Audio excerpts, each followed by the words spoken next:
শাহবাগ সহ কিছু এলাকায় সব ধরনের সভা সমাবেশ, গণজমায়েত, মিছিল ও শোভাযাত্রা নিষিদ্ধ ঘোষণা করেছে ঢাকা মহানগর পুলিশ। বৃহস্পতিবার ডিএমপি সদর দপ্তরের এক গণবিজ্ঞপ্তিতে এই তথ্য জানানো হয়। এদিকে পুলিশের উপর আক্রমণ না করতে দেশবাসীর কাছে অনুরোধ জানিয়েছেন পুলিশ মহাপরিদর্শক বাহারুল আলম।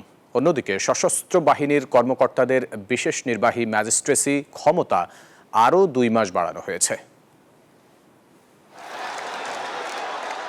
জুলাই আগস্টে ছাত্র জনতার অভ্যুত্থানের পর নানা দাবি দাওয়া নিয়ে নানা আন্দোলন কর্মসূচি ও বিক্ষোভে উত্তাল হয়ে ওঠে শাহবাগ, সচিবালয় সহ রাজধানীর বেশ কিছু এলাকা। এসব এলাকায় নানা কর্মসূচি পালনের কারণে মাসের পর মাস দুর্ভোগ পোহাচ্ছে নগরবাসী। তাই জননিরাপত্তার স্বার্থে প্রধান উপদেষ্টার সরকারি বাসভবন, যমুনা ও সচিবালয় এবং শাহবাগ এলাকায় যে কোনো প্রকার সভা সমাবেশ, গণজামায়েত, মিছিল ও শোভাযাত্রা নিষিদ্ধ করেছে ডিএমপি।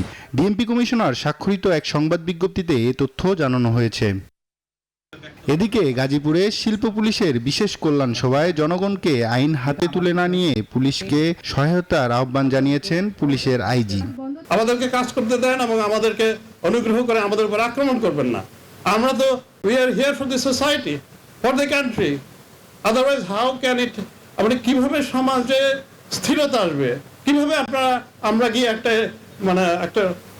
নিউট্রাল এবং একটা এফেক্টিভ ইলেকশনের দিকে কিভাবে আগাবো যদি আমরা স্টেবিলিটি না আনতে পারি।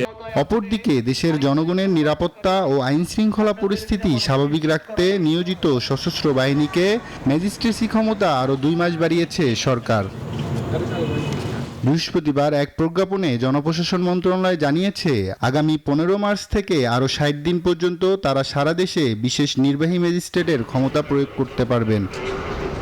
আব্দুল্লাহ মামুন, নিউজ 24, ঢাকা।